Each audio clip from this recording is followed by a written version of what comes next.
Lord, please help us to worship you by doing all our work with excellence. Allow us to do everything in a way that you would approve of. Amen. All right, we prayed up now. Let's go.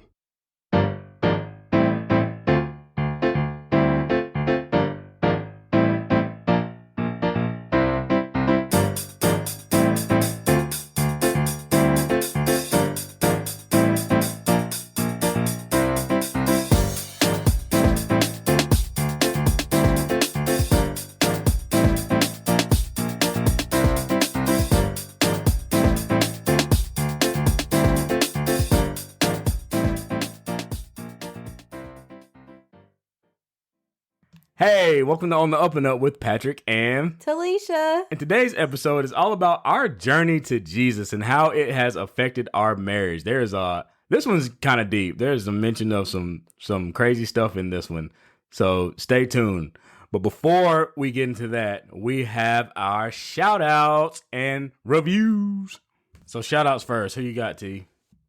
All right, my shout outs go to Ariel, Lewis, Mandy, Ashley, and my mama. Awesome. My shout outs go to Keita Jackson 24. I'm on the Instagram. So yeah, when I posted the clip on like males not having anyone to actually talk to, but they need another man to hold them accountable, she was like, oh yeah, straight up, and make sure that they're not talking to like any stupid boys. Said something different, but stupid boys, stupid boys and bad influences. Talk to someone who's grown so they give you good advice and not stupid boy advice. And I was like, absolutely. So guys, it's important that you have someone who is playing the game at a higher level than you. Word of advice is if you wouldn't trade like your life with them, don't take advice with them. All right. So that just keep it nice and easy right there, because there's a lot of bad advice given out to all of us, not just men.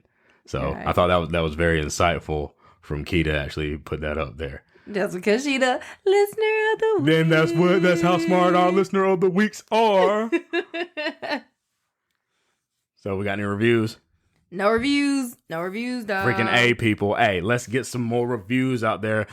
Like us. Subscribe, rate us, and review on iTunes. You give us 5 stars and review it, we will review or read your review on the air. And you get a lot of clout from that, a whole bunch of clout. We're trying to work our way up towards these iTunes charts so we get more exposure so people can get this good information about marriage. And also a shout out to Forever Marriages, Mrs. Mommy Esquire, and Creating Forevers. Thank you guys for interacting at our Instagram page at Patrick and Talisha.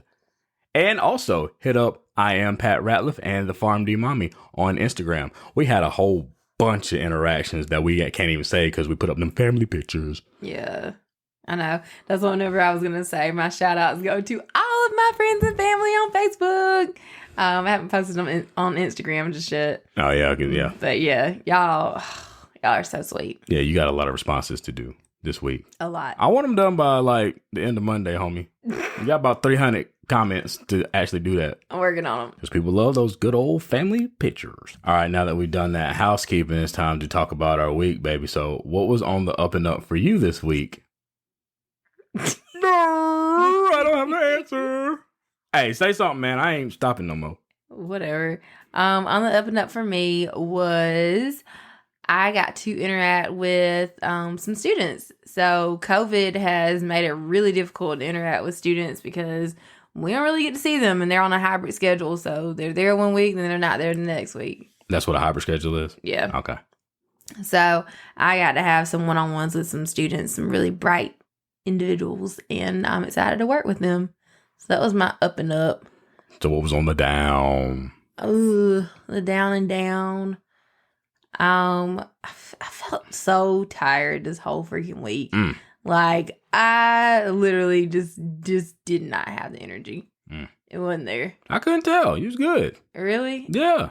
I feel like... Well, no, I don't think you made it to the bed not near one time. No. I don't think you made it to the bed. You didn't make it to the bed not really one time did. last week. And I left work late pretty much every day, so that kind of added to it. But, yeah, that was pretty much the only down and down. Okay, that makes sense. All right, so what was on the... Yeah. Go ahead, ask me, baby. What was on the up and up for you, baby? What was on the up and up for me was our youngest son, Rowan, got dedicated in church today. Yes. Yeah. That was good. That was a good one. That was a good one. That was a good one. So he got dedicated, and the message from the pastor was like, hey, this is not only having the baby dedicated, but it's having like the parents like dedicate to showing or teaching their child who God is. Like, it has to happen in the household. Like, how are you going to raise your children? You're going to raise them to know God. That's the most important thing. And that's what we're going to talk about later in the episode, like our journey to knowing God better and being more closer to him, being focused on the relationship with him and not really the work you have to do, because you have to have that relationship with God. So it was really refreshing to me, because the first time when Weston got dedicated was like 3 years ago. I'm not that same Patrick who I was. So I received this one completely different from when we dedicated Weston 3 years ago. I'm much more ready and able to do it now. But it was a long journey, and we will talk about that. It's like the first child gets crappy parents at the beginning. You get the beta version. Sorry, that's just how it be. Like, your parents don't know nothing with that first child. Nothing. They ain't ready to receive Jesus or nothing. They just making it up. All right.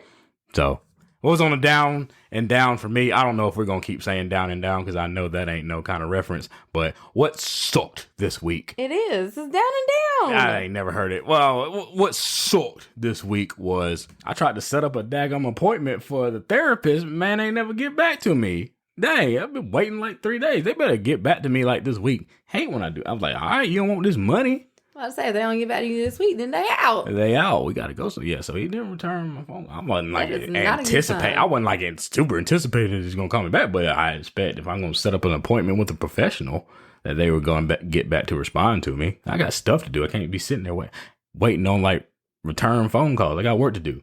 So, yeah. That's what sucked for me. So, the past 2 weeks, I've been recapping my Bible studies.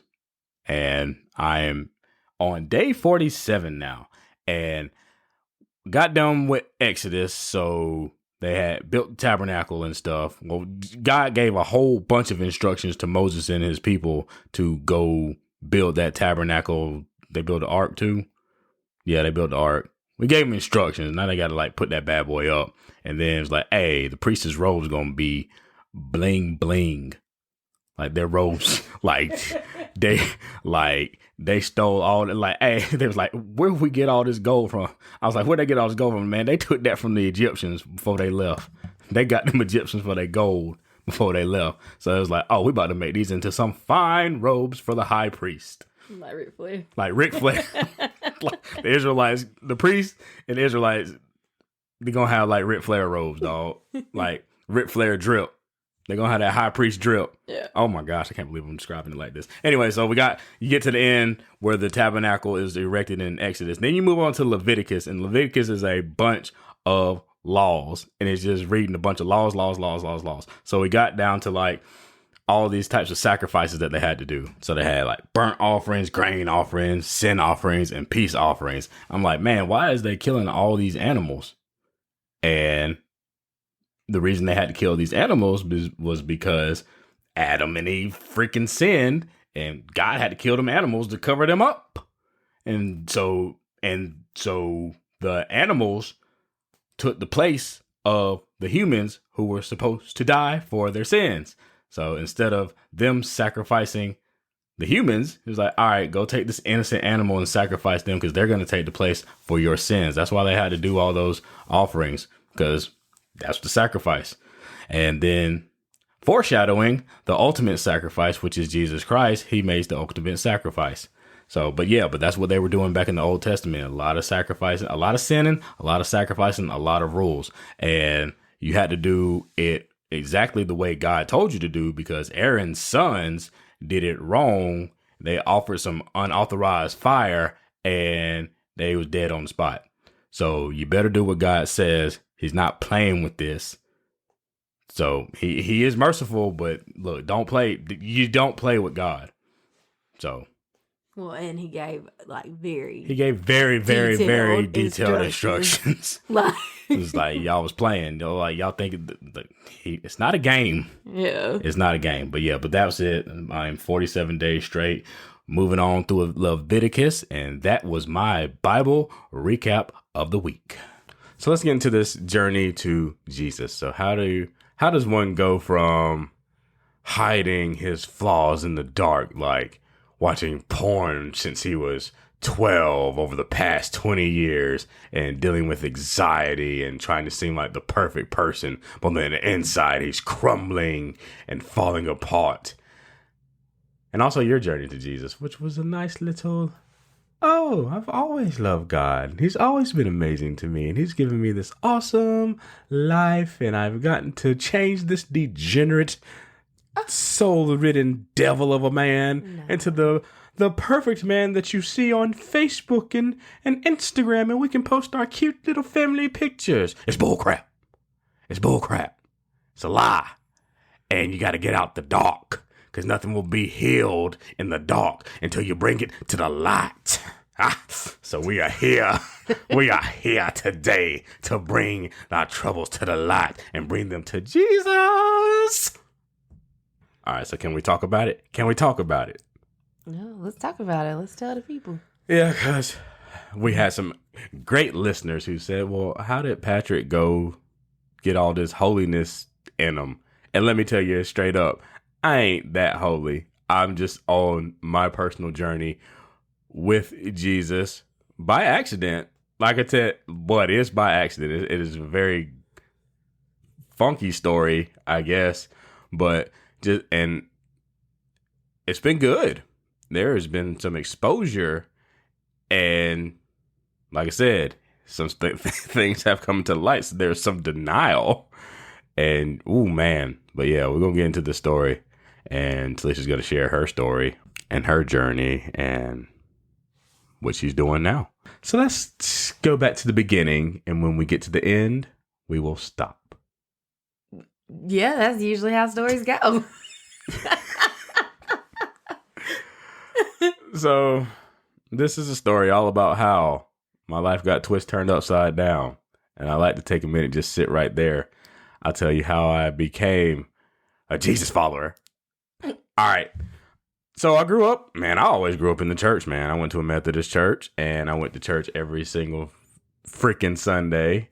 Every single Sunday. And I hated it. Absolutely hated it. Because I would just go to sleep in church no matter what. And I've been going to sleep in church every Sunday since about last few months. No, because from the past 2 Sundays, I've been asleep because I've just been tired from the podcast and everything. And since Weston was going to sleep and I was holding him, I was like, oh, I'm about to doze off my daggum self. So I'm not always perfect. But yeah, for the past 30 years, man, I've just been going to sleep in church. I didn't like the lecture structure of just being lectured to. I knew all the I felt I knew all the Bible stories and stuff. So I was like, I don't need all this stuff. I just really resented my mom making me go to church every single Sunday. And when we got married, you went to church 4 times a week. I promise you went to church 4 times a week. And I was like, look, we get married. I ain't going to church on Wednesday. Not at all. That was your stance. Yeah, I wasn't going to church on Wednesday. Didn't feel it was necessary. So, and when we got married, I was in school. I was on rotations and stuff. And so I didn't really push back too much because I was like, shoot, I'm tired. Yeah. So I just, I hated it, man. It was just, Sundays would be so daggone long. I go to church. Then we go to my grandma's house. And then you don't get home till 5 o'clock. And then daggum, you look up, you can't go out. By the time you go out and play, all right, boom, time for Monday in school. I was like, well, daggum, if I didn't spend half all Sunday in church, I'd have more of a weekend. I thought the weekends would be a lot better if we didn't have the church on Sunday because that's a whole day. I had other friends, they ain't go to church and they got to play all day. And so while they're sitting there playing, I'm getting in the car and going to church. I was like, oh, they're so lucky. Daggum. Especially as a kid. Especially as a child, man. So I was already like, man, church, it ain't nothing but school. Well, also at your church that you grew up in, there weren't very many kids. So you got to bring that into the play as well. Yeah, there wasn't a lot of kids. It was like usually just my sister and I, and then you sprinkle in some kids sporadically. People would come and go because we didn't have like a huge church. All my church, we're all related. So if you weren't really like a family member, you didn't really like come. So it was a small church. So I didn't have like, oh, this is the fun place to be. And we have fun. We'd have activities and stuff. But I was just like, whatever, man. It's just something to check off and get done out the way. Like I was not enthusiastic about the church at all. What say you? Yeah, so I mean, on my side, is this how we're doing it? Or are we gonna flip back? Mm-hmm. Okay. So on my side, we were at church, Wednesday, Sunday. If we had Monday night prayer, Friday night prayer, Tuesday, Wednesday, it don't even matter. Like if doors were open, we were there. Oh, youth service on Saturday whenever I became a teenager. And so that's, how we grew up. So we grew up in a Pentecostal church, and up until my freshman year in high school, like I wore skirts and dresses to school and everywhere we went every day. So, but we had a lot of friends at church, and for like my background, like my family, we live in Greenville, but that's because my dad was in the National Guard. So, like, my mom's family is in Mullins, South Carolina, and my dad's family is in Monticello, Florida. So, our church... Just say Tallahassee. ...is Monticello. Darn it.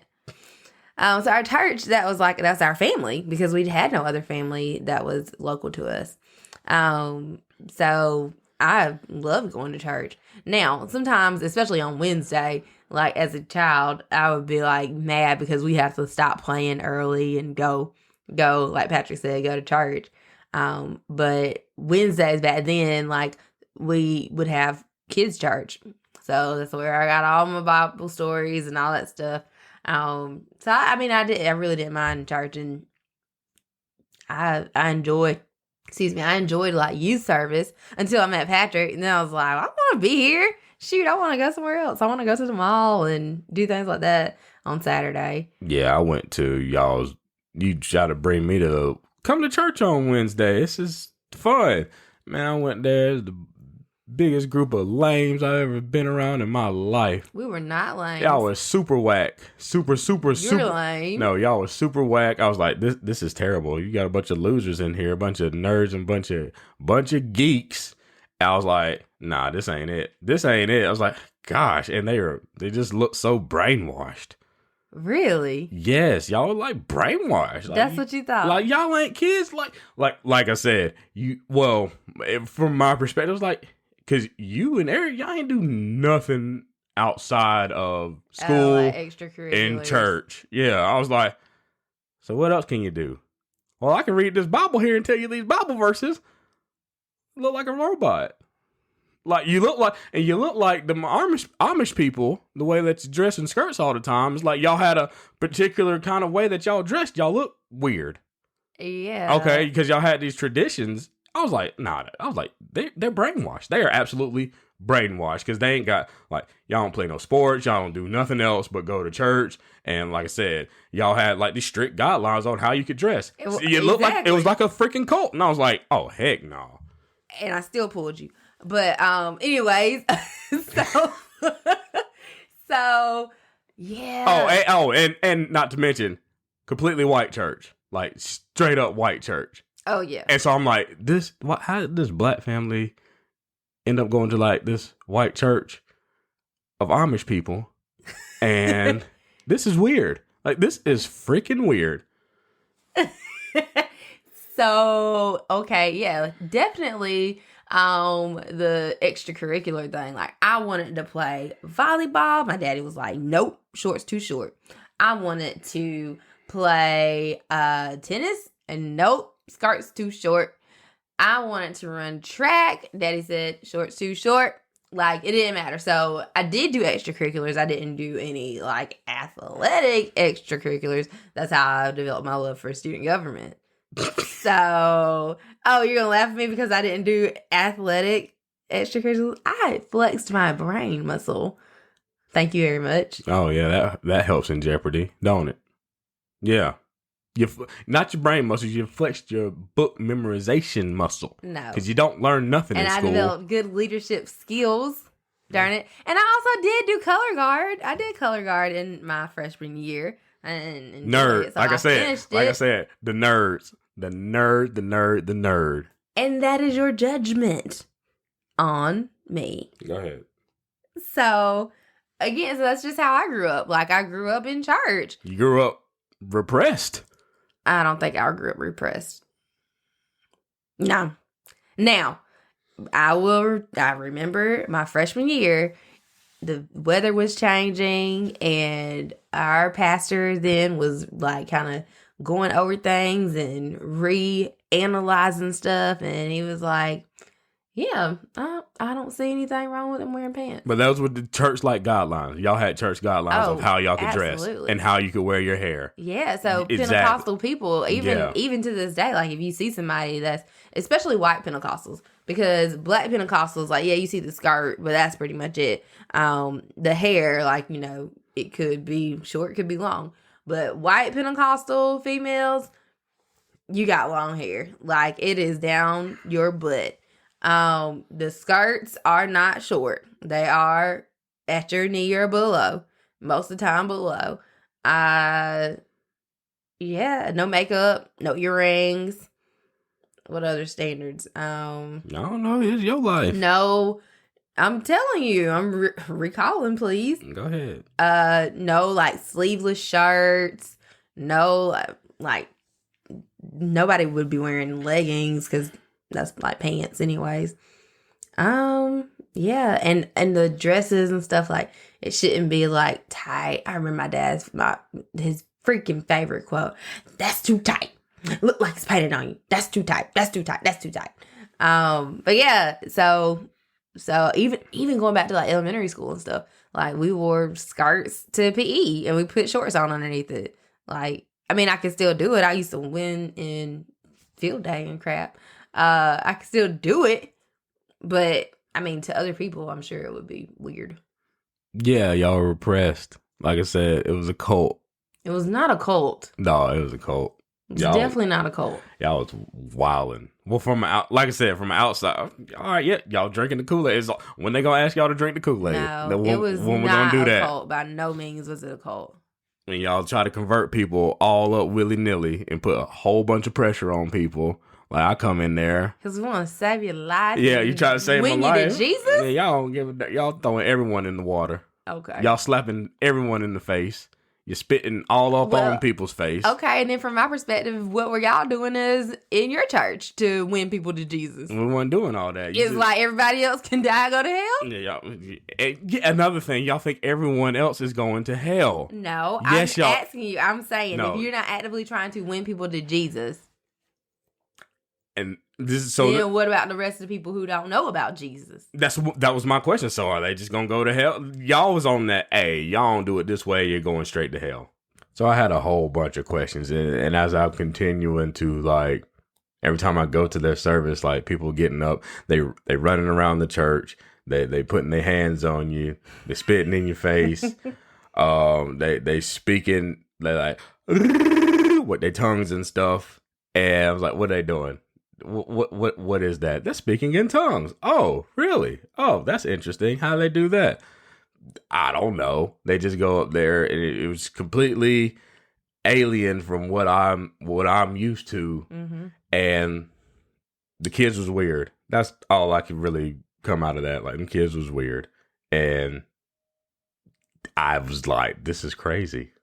And I knew that those kids weren't that doggone holy. Ain't no one that good. That is just a front for Sunday, Wednesday, Tuesday, Thursday, Friday, whenever y'all in church. I guess it can always be a front because y'all was in church 7 days a week anyway. So y'all didn't never really go out into the real world and display how y'all really was because y'all was in church every doggone day. So I was like, nah, ain't no kid that good. That kid is looking at porn. All right. Just like every other guy out here. That dude is It's like, that dude doesn't respect women like that. No. That dude's cheating. That dude's having an affair. That dude is a dirty, dirty, dirty, dirty person. And that girl's a whore. Girl's guaranteed that girl's a whore. A whore of Babylon. What's the real y'all like? Because this, how y'all acting in youth group, that ain't it. Y'all pray hard. They pray really, really, really, really hard. I was like, don't get, no. Yeah, so that's Patrick's perspective. All right, so let's go down the road. Okay. To his journey. So you felt that way, but you still came. That's because I was trying to be a good boyfriend and play the role of a good boyfriend so that you would trust me and be like, oh, this guy can be a good, holy person and live up to my ideals of a good, holy husband and whatever you thought a good, God-fearing man was like. So I drank the Kool-Aid, and then one Sunday I was just like, yo, yeah, man, this God stuff this is good. I'm like 18 years old. So I'm like, yeah, man, just one Sunday. We were screaming, we're hollering. I was like, yeah, I love God. I love Jesus. And I actually go up to the altar this time and put my hands up in the air. I say, I love Jesus. I love Jesus. And then people, like the elders in the church, all right, time to get baptized. I was like, what? What? What? It's like, you got to get baptized. The Bible says you must be baptized in the name of Jesus. Else, it ain't gonna work. I was like, well, okay, guess I'm gonna go get baptized now. If that's what I gotta do. And I was just like, the momentum and the music is going and everyone's screaming and you're like, keep on going with the momentum. I was like, all right, let's go get baptized. Guess that's the right thing to do. So everyone's hands is on me. All of the hands. Like, if it was a coronavirus today, someone would have definitely got coronavirus up in there because there was a whole bunch of spitting and hands on you. There was the opposite of socially distanced. That my space was invaded. Mm-hmm. So I went up there, and so they did the full like baptismal pool. It was a nice experience. The water was warm. And I was like, yay, I'm baptized. I'm saved now. I'm good. Going to heaven, right? And it was like, I don't think I spoke in tongues. And I remember Talisha said, oh, yeah, someone said that you spoke in tongues. I was like, I'm pretty sure I didn't speak in tongues. I'm pretty sure. Yeah. I would have known if I would have spoken in tongues and spoke the heavenly language. Right. I was like, and then her dad said, hi, you can marry my daughter now. I was like, all right. I didn't even know he said that. Yeah, you never knew he said that. I was like, all right, cool.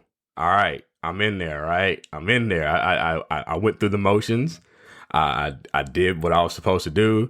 Now I'm in there with the family. All right. They think I'm a great person now because I'm baptized the way that they got baptized. Even though I got baptized at my Methodist church when I was like a child because they do like the baby baptismals.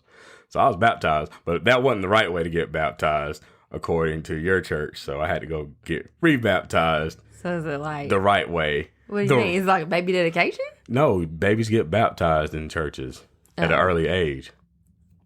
But you don't know anything about it. Yeah, I didn't know anything. Well, I didn't know anything about it when I was 18 either. So, but apparently that wasn't the right way. I was like, hey, but I already got baptized. That ain't the right baptism. Gotta get baptized this way. In Jesus' name. In Jesus' name, yeah, because every other church is doing it wrong. So that happened, and my parents was like, seriously?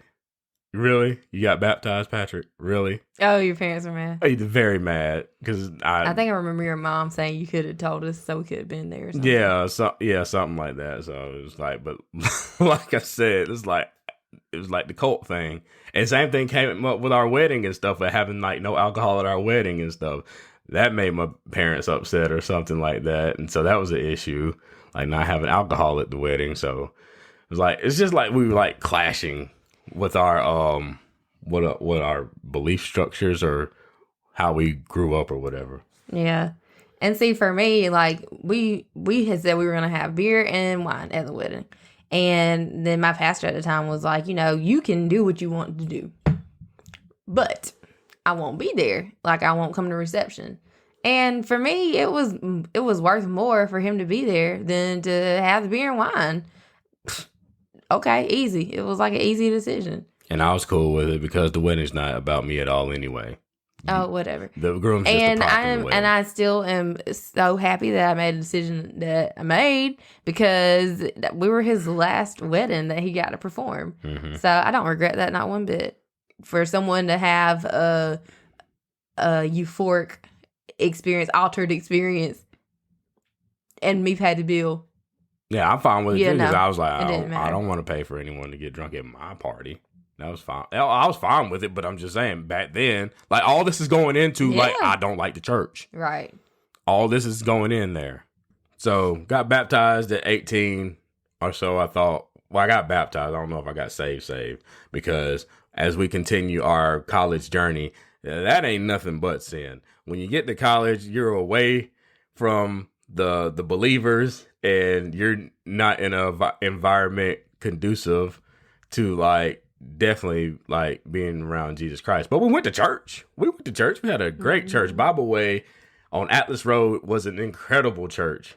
All the kids would do all their sinning on Monday through Saturday, and then go to church and be all right. Go through the motions, check off the box. Oh, at least you got up and went to church on that Sunday. So, I mean, that was that experience. It was like, people were happy. Okay, cool. He's going to church. So we went to Bible Way. Bible Way was this huge, huge church. They had 2 services. Because of Patrick's belief on having Sunday as a whole extra day in the weekend and not having it taken up with church and church things, we used to get up and go to the 8 o'clock service, and then we'd be done with it by like 10:30. Like 9:30, man. It was great. Yeah. And so we did. So we did go to church. But again, like Patrick said, like we still weren't all in on the whole church experience. Like, we didn't do anything extra with the church. We didn't really try to make it a home for us. We saw the people that we knew and talked to them, but we didn't try to meet any other people, or try to even really get rooted. We didn't even pay our tithes there. Like, we felt like, oh, it's a big church. They have enough members. They got plenty of money. They got enough money. We're going to send our money back home. And we had that one lady who was like, hey, I don't know what I'm going to do with this money, but y'all just, like, believe me, put this extra 20. After we done paid the tithes, she got up at the end. She was like a guest pastor. She was like, hey, man, just believe me. Just put this $20 in here, man. Just put this $20 in here, man. I promise God going to bless you. I'm like, man, you better get up out of here with that. That's straight up hustling. That was hustling. Yeah.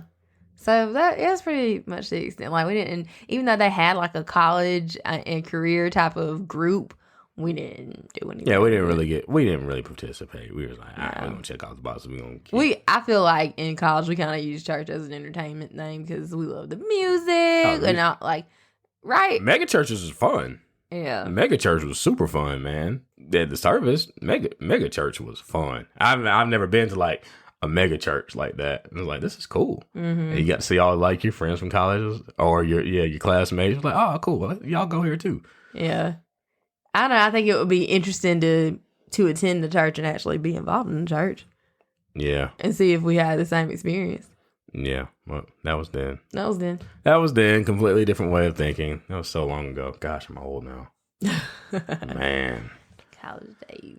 College days swiftly passed. So fast forward to us. All right. So we fast forward to 2012 and we are married now. So now we have to like kind of go through our philosophy. But before we got married, we went to premarital counseling, right? Mm-hmm. And I remember your dad being like, oh, you got to be equally yoked. That means, oh, you got to go to the same church as your wife. I was like, what? Oh, there goes another freaking rule. Because my parents went to separate churches and my parents were fine. Oh, yeah, you didn't bring that up. Yeah, we never talked about childhood. My parents went to separate churches. It was like, all right, I went to church with my mom. My dad went to church with his church that he grew up with. Like, they didn't stop going to the churches that they grew up in just because they got married. I'm like, and that worked out completely fine. But I'm getting this counsel from your church and it was like, can't do that. It's like, but it works. Nope. Equally yoked. Go ahead. I mean, I'm sure it worked for your parents. It was not what I wanted for our relationship. I didn't want to go to a different church from you. But you weren't about to. That's great. But was you about to leave your church to go to a different church with me? Heck, the freak no. Right. So yeah, don't put it like that. No, I'm just saying I didn't want to go to a different church from you. Yeah, but did I not suggest, hey, let's go start a new life at a new church where we both can build our own legacy? Yes, you did. I begged and pleaded for that. And I was like, nah. Because everyone else doesn't believe what we believe. We are the only church in Greenville, we are the only church in South Carolina Not in South that's Carolina. not going to hell. Me? Really, Patrick? Really? Absolutely. That's what I I said. was like, oh, they don't believe what we believe. They're going to hell. No. What I said is I am going to go to a church that believes in what I believe in. And we live in Greenville. And so the church that I would like to continue going to is Life Restoration Center. Yeah. Because I don't believe in a Trinitarian doctrine. No one else believes in the Trinitarian Yes, doctrine. Everyone they believes do. that they're the same thing. No. They are the same thing. Most people, we even researched it. It was like, yeah, they believe in the same thing. All right, it's one. It's one. And y'all be like, oh, they don't believe in that. Can't go there. Not at all. I was like, it's bull crap. You just don't want to freaking leave your church. And if you go back to episode 7, this is how we start to slowly begin. Like, we didn't have any other like issues in our marriage or relationship except this one. This is where you're gridlocked. So gridlock in a marriage is when like you guys cannot come to like an agreement with something. So a great example of a gridlock in a marriage is, all right, if one person wants to have children and the other person does not want to have children, y'all are stuck. Like, how can you compromise on that? Like, that means you're gridlocked. Like, you're stuck. Like, you're just never going to come to you're both not going to agree on the same thing. So you can't. It's like, I want children. I don't want children. What you gonna do? You have to live with it. It's like, I'm going to church. I'm not going to church. All right, what you gonna do? Because you don't, but when someone compromises, then you're no longer gridlocked. But when you do compromise, you feel like you gave something up. That's when the resentment starts to happen slowly over time. Like if some person said, I don't want kids. Oh, I want to have kids. And that person who says, I don't want kids, has kids, they're going to be mad. Maybe. Or they might end up loving the bundle of joy, but they might be, or it can turn out completely terrible. Like, I did not want this kid. Yeah. Or the person who says they want a kid and the person says, I don't want a kid. And they say, all right, I guess we're not going to have kids. That person is going to resent that person for a long, long time because they didn't have kids, because they compromised. They didn't stay gridlocked. They compromised. So that's the difference. And a lot of marriage, and everyone speaks about marriage like, oh, marriage is nothing but a bunch of compromises. And to an extent, that is true. It's like, especially with our church situation, it was like, all right, compromising. I was like, all right, well, you gave no leeway in the church thing. Well, the only leeway you gave was, we're not going to church on Wednesday, right? Because I tried to like negotiate. I was like, oh, well, please, master, may I please drive separately so I can leave when I want to leave? No, slave. You ain't leaving, boy. You ain't driving separately, because what we ain't going to do is have these people out here thinking that we are not one unit. I love the Patrick perspective. Oh, love it. I just want to freaking drive together with my husband so we can talk and stuff while we're riding together. What the heck? I'm ready to go. I was ready to go. You're always ready to go. You were ready to go before you even got there. Exactly. So, like I said, this is my journey to the trail. And I think that our trade-off when we got married was, okay, well, we're going to go to your gym. Yes, that's what we kept bringing up. We're going to go to your gym and my church. And you left the gym. Willie, you got to leave the gym. Nor did we go to the gym together. But we went at separate times. Really? For that gym membership. Okay. You went to any gym you wanted to. Yeah, right. I didn't say you must go to my gym or you're going to hell. I told you must go to my church. You're going to go to hell. I said that. Those words came out of my mouth. I said that. What you would, if I would have went to a different church, you're like, baby, he going to hell. We can't save him. Exactly. It's like, And then you would have been like, oh my God. And then you would have thought that you were going to be judged because your husband doesn't come to the same church as you. Well, where's Patrick? Where's Patrick? Where's Patrick? Every time I decided, like, I ain't going to church this Sunday, and you'd be so mad at me. Oh, yeah. You'd be so mad. I was like, man, I ain't going to church today. You'd be so mad. And then you come back, everyone was asking about you. Everyone was asking about you. Everyone was asking about you. And what that really was, like, pressure on you. Yeah. Where's your husband? Exactly, because you care about people's approval. Is that really caring about people's approval? I don't know. You tell me. Well, shoot, I wonder where the heck is my husband too? You knew where I was at. I was at home chilling on the couch because I didn't want to go to church that Sunday. And it would be like, I didn't know that until that morning came. Because I was like, I don't feel like going to church today. What the heck? Yeah. Because this is something, like we said, we were really gridlocked at, like, church. Because, like, and go back to episode 7, I'm like, oh, I'm giving up a piece of myself every single time.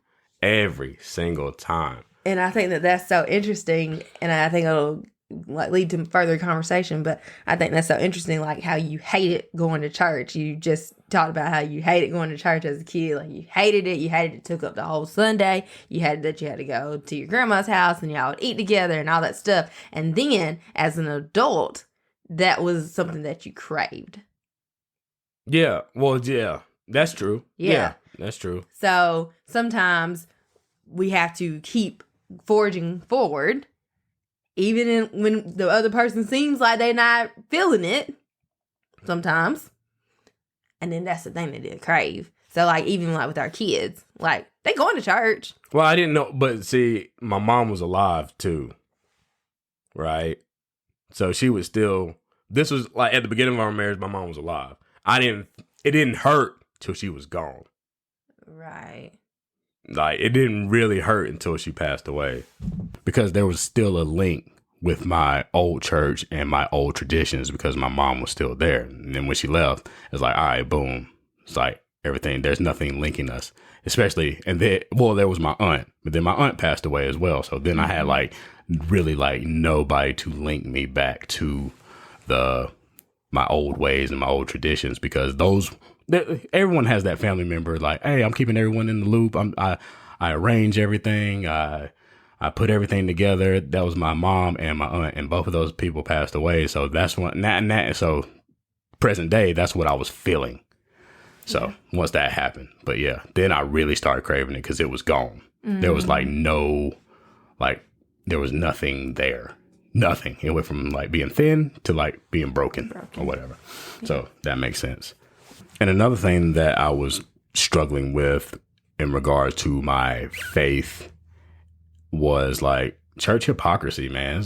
It's like every other day, there's something going on in somebody's church, and like the hypocrisy about like religion and Christianity and these Christians not acting like Christians. I was like, yeah. And then like things happen in churches, like there were not our church, but like pastors like stepping out of wedlock and stuff like that. I was like, I don't want to be a part of any of this. Like I put a blanket approach around like religion in general. I was like, yeah, look at all these people. They go to church. They the leaders in the church. They supposed to be the ones setting examples, and they out here acting a fool. They ain't no better than me.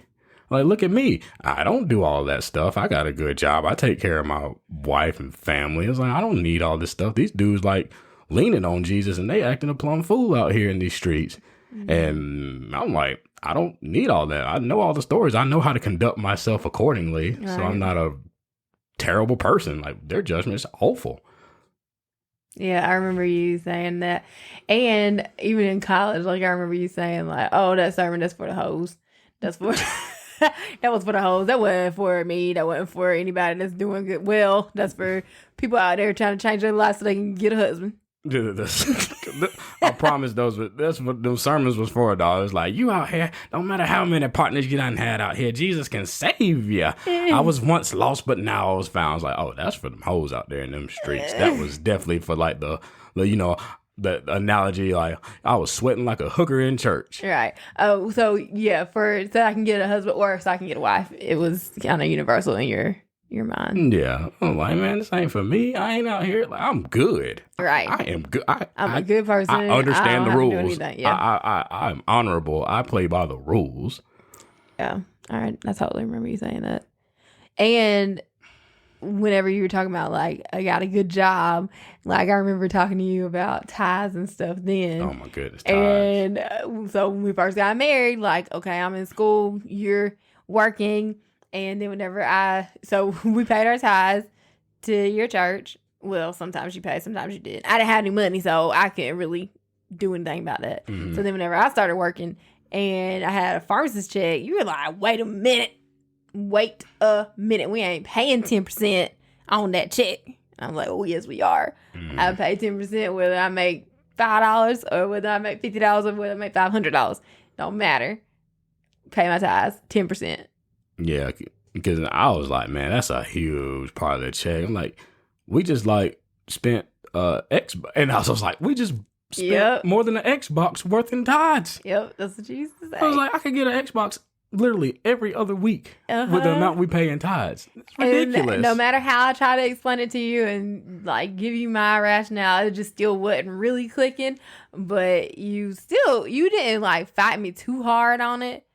But Dave Ramsey is who made it really like sink in. Yeah, like, when we went through Financial Peace University with Dave Ramsey, he explained that, hey, like going back to the times of the old church, like people pay your tithes so that the church can run like accordingly. So it was intended for the widows and the children. Mm-hmm. So like if the widow, because women didn't work, or that the husband would have been the sole provider back in those days. So it's like, hey, if she loses her husband, like who's going to take care of her? People pay their tithes to church so that the church can give them food and give them shelter to the widows. Because after there wasn't like life insurance back then, or anything like that to help support the widows or anything, or the children or the orphans.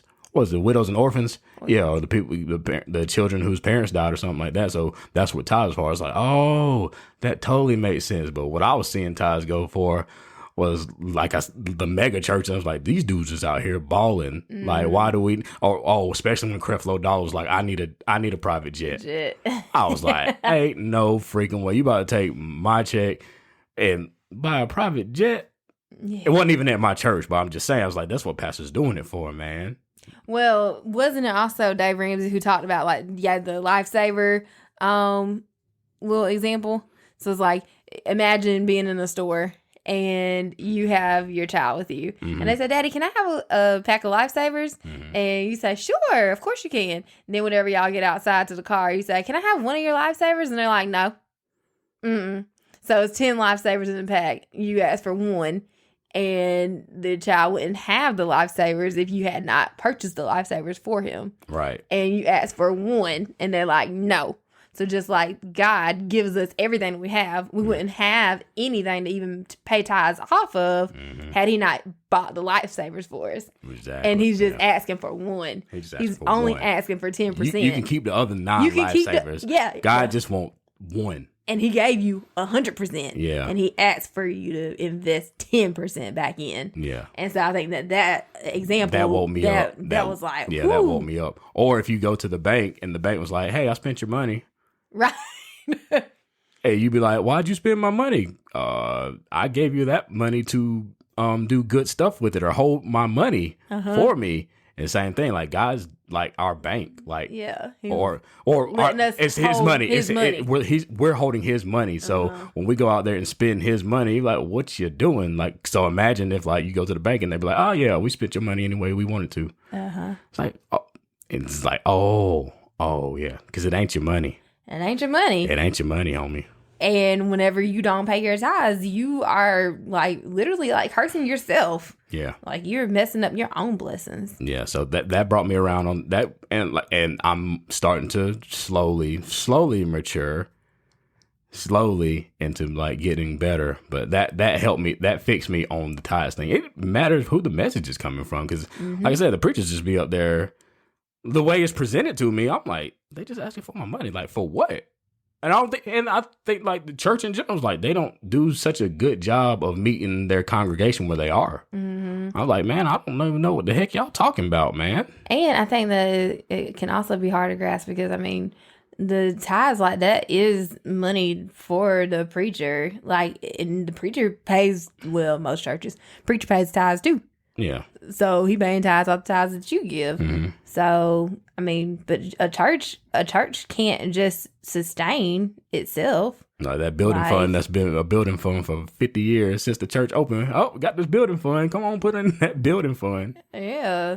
I mean, some churches really need the building fund. And I remember our church, we did a building fund and we paid the church off. Yeah. So. Yeah. So I came around on tithes, but we went down the rabbit hole. I hated paying tithes. That was part of it for sure. I just couldn't get it, man. I was like, man, they want 10% of your money. They're gonna tell you go to hell, and then they bless you, and then they want 10% of your money or something like that. I was like, what? Why you want to get my money? But it's not like I was being selfish on that part.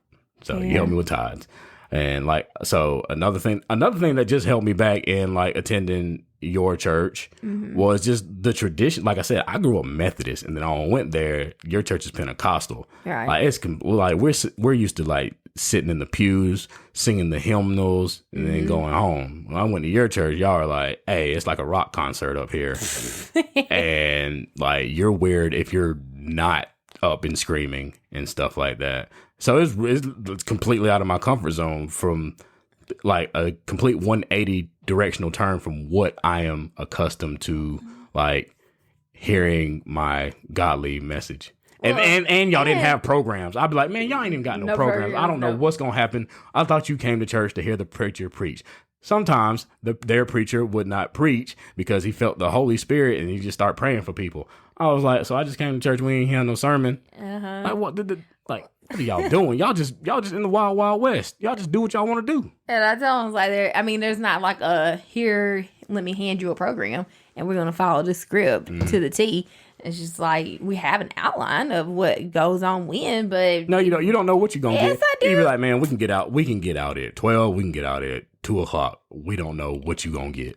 Well... It depends how the pastor's preach it. It depends what the pastor doing. It does depend, but there is still an outline. Just because there's not a paper program doesn't mean there's not an outline. There's an outline, but an outline can change. It's subject to change. I think the other thing, Patrick, like the big like in your face thing is race. Like you grew up not just Methodist, you grew up in a black Methodist church. Right, You wouldn't know white people in your church at all. No. And whenever you came to my church, like it was another one or two black families in my church, but we were the family that was consistent, like that stayed all the time. We would have other black families come through and stuff like that, and they would stay for a while, but then they might not be there anymore. But we were the one family, like we've been there since 1990, 1991. I want to ask, like, how did y'all end up going to this church? Oh, so whenever my dad was in the military and we moved to Greenville, this was the church that like my dad went and basically like church shopped, if you will. And he met with Brother Nelson and talked to Brother Nelson about the church. I think my dad went to the church first and introduced himself, talked to Brother Nelson, like, what do y'all believe in? What are y'all's beliefs on everything, basically? And he told Brother Nelson, I think that this would be a good place for my family. Then he brought us, me and my mom. My mom was pregnant with Ariel. And so we started going there. And they've literally been like our family from the jump. Yeah. I was like, huh? Yeah. So y'all, okay. So I was like really little. Yeah. So that's all you knew. Yeah. It's all you ever knew. Yeah.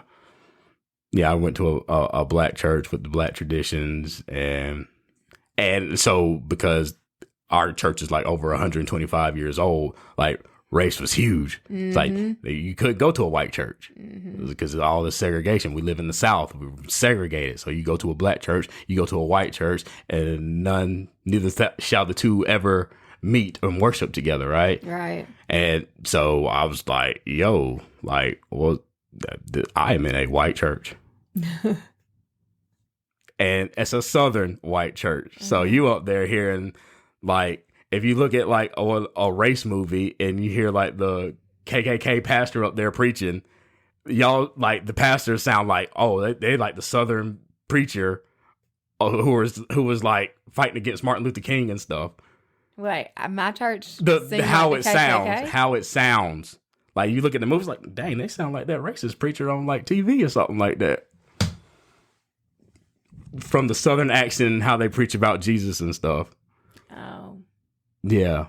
See, you didn't watch no TV growing up, man. That's what it was like. Ooh, okay. I'm not getting this reference. You may not get Brother it. Nelson never resembled the KKK. Yeah, but they got the Southern drawl. Because they're country? Yeah, they got the Southern drawl. Who was racist in the South? Country people. And so, and you'd be like, oh, yeah, like the pastors was like, oh my gosh, the pastors was racist in the church too. Mm-hmm. Right? So that's what I was like, man, they sound like, ew. Not saying that they're racist, but that's what it sounds like. It's like, I'm getting my spiritual message from this white Southern guy with this strong Southern accent. It's like, I don't even know if he liked black people. Mm-hmm. And then whenever you actually met him. Yeah, then we actually talked on it. It's all, yeah, it's like, it's not, that's and he not never the case. said anything, no, right?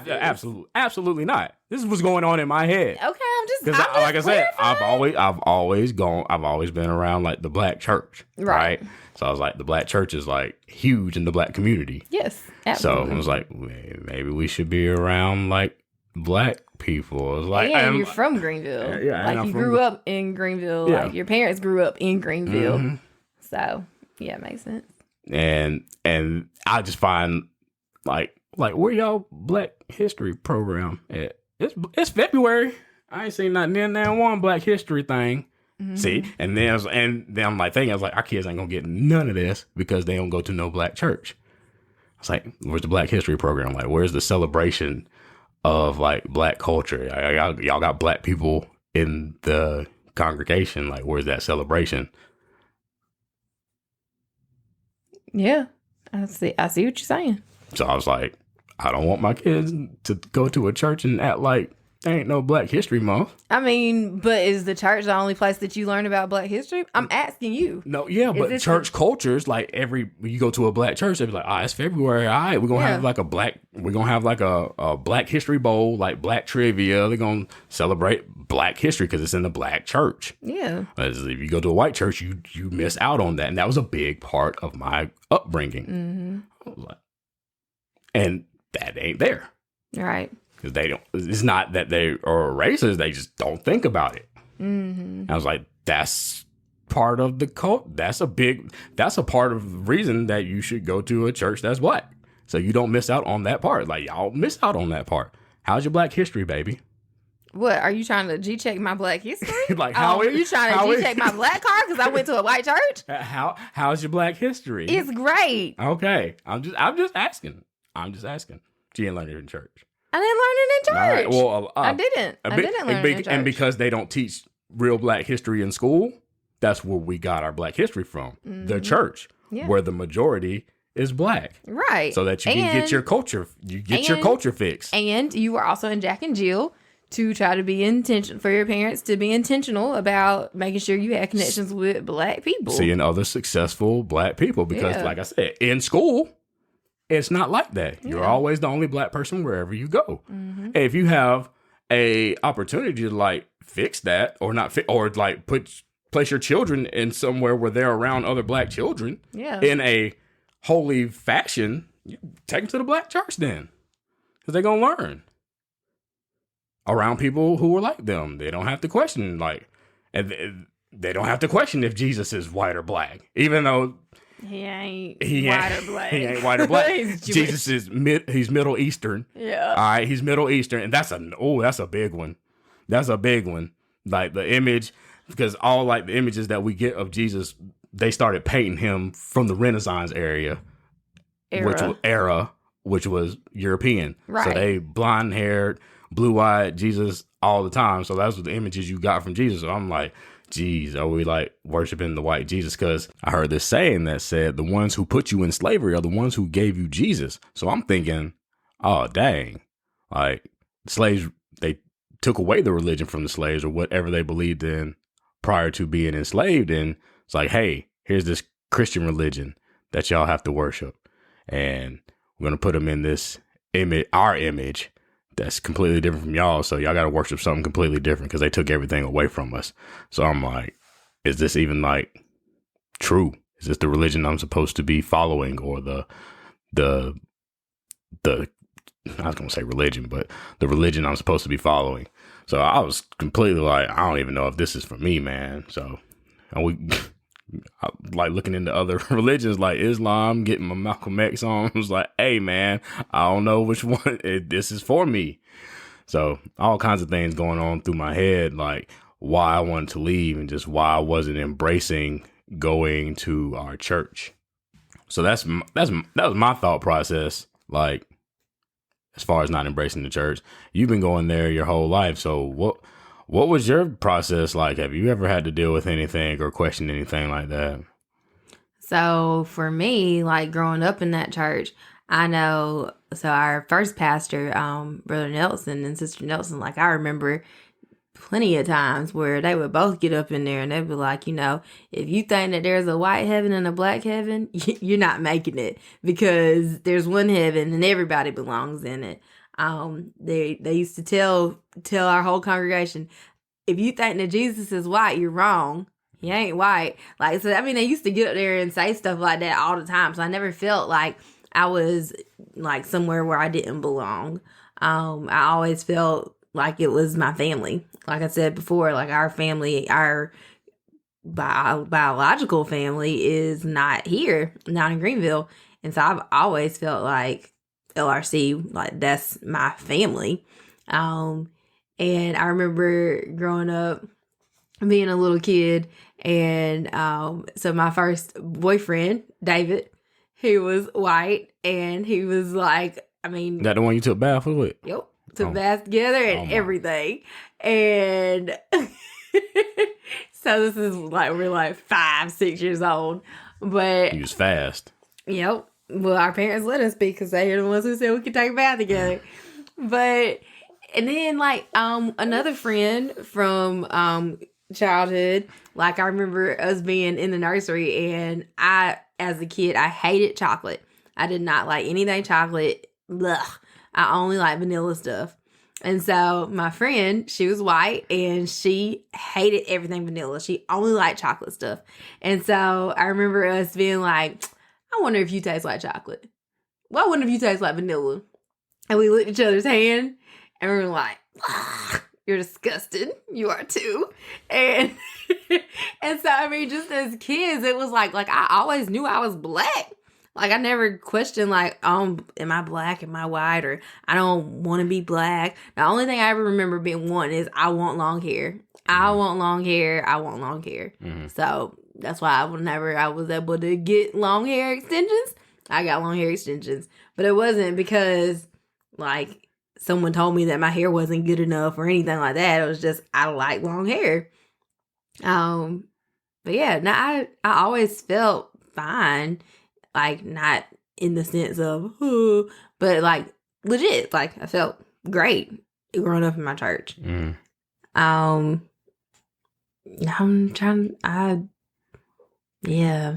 ain't got nothing where I felt like, oh, this is white Jesus. Because like I said, my preacher always said, well, Jesus ain't white. Mm-hmm. Like, he never said, yeah, white Jesus. Like, What about as you got older, as you got more woke? As I got more woke, yeah. I mean, I'm sure that my viewpoints changed. Like, going to college, we went to an all-black church. Mm-hmm. And so, like, the music is different. That was the first thing. The music is different. Mm-hmm. And I, like, loved the difference. I thought it was great. So, yeah, I think that going to an all-black church versus a predominantly white church was totally different. The other thing about growing up in Pentecostal ism, if you will, is like going to like youth events and stuff like that. Mm-hmm. Like, you go and you be like, okay, well, where's the black family at this church? Mm-hmm. Or whatever, because it's not, I mean, they're just weird. Oh, and we went to like Black Evangelism Conference. Mm-hmm. So that was a thing. They would have it at different locations. Mm-hmm. Patrick, you helped me go to the New Orleans one time, selling bookmarks. But Black Evangelism Conference existed because in a lot of places, like being Pentecostal, like you don't see that many black people, depending on what city you're located in. Mm-hmm. But Black Evangelism Conference was to, unite you with other black people, kind of like Jack and Jill, but for Pentecostals. So, yeah. And then, but as I got more woke, I guess, and I started going to Bible Way in college, and it was all black. Like I said, we didn't really get involved, but I was like amazed at like the music and stuff. That was my main thing, and being with a black preacher that didn't do the like, because in my head, like all black preachers, that's what they do that, and Pastor Jackson didn't really do that that much. Like, I even have some uncles that are preachers, and like, I'm like, I don't even know what you're saying. Oh yeah. So you never questioned it or anything, because you always grew up in the mixed church. So it never was like, oh, this is how it always is. I'm cool with it. I'm comfortable with it. I grew up into this. I was born into this. And meanwhile, I'm going to your church, and it's completely different from me. So I'm way outside of my comfort zone, and you got to stay in your comfort zone. And this worked for it was working because we don't have children yet. And so I'm like, all right, cool. I'll go to church.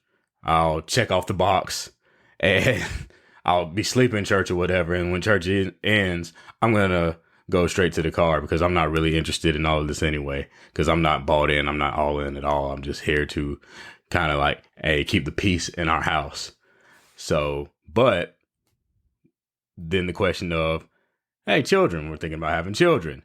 And we never even had the conversation, I guess, because like I said, keep the peace, because I wasn't going to be like, all right, we got children now. Now it's time to go to a different church. But I was always thinking in the back of my mind, like, all right, if we have children together, like, where are we going? What church are they going to go to? Like, because I want them to experience like the black church, like I grew up. And you're like, I want them to experience like the way I grew up, because I think this is a great way with the youth groups and stuff. I was like, all right, like you said, well, I grew up in a white neighborhood. I went to a white school. The only place I was really surrounded by black people was church.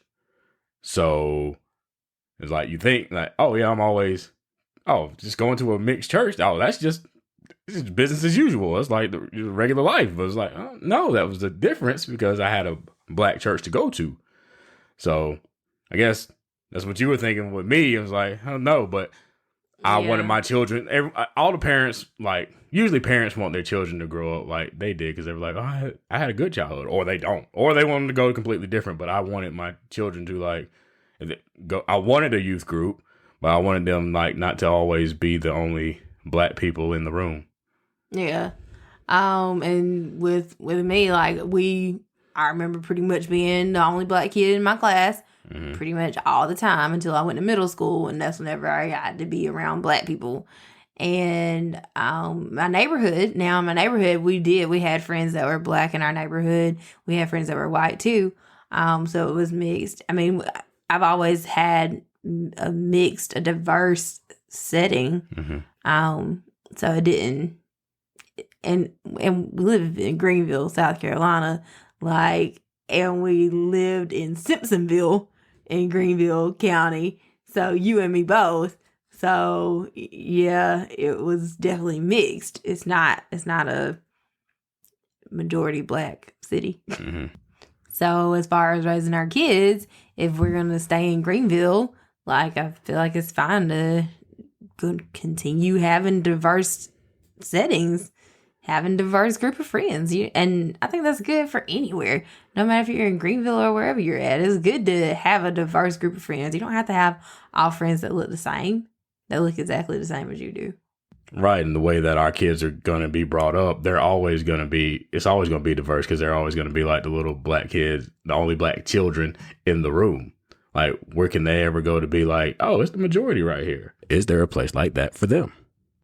And we're going to end it right there. So, but stay tuned for part 2 next week, when we dive deeper into race and church, and how other things that came up on why I did not want to embrace like religion and church, and how it affected our marriage. But something to go home with. I want you guys to like listen to this and like see if you can recognize a pattern in my thinking, or a pattern in Talisha's thinking, about like how are we approaching our spiritual journey.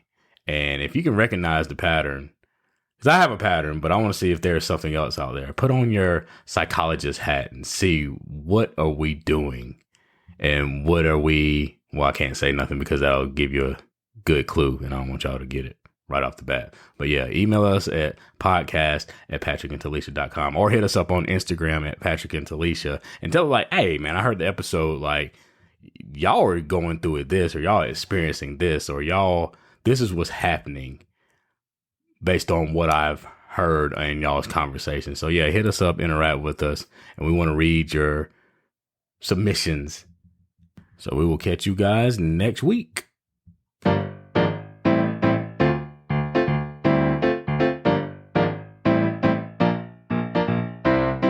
Thank you for listening to On the Up and Up with Patrick and Talisha.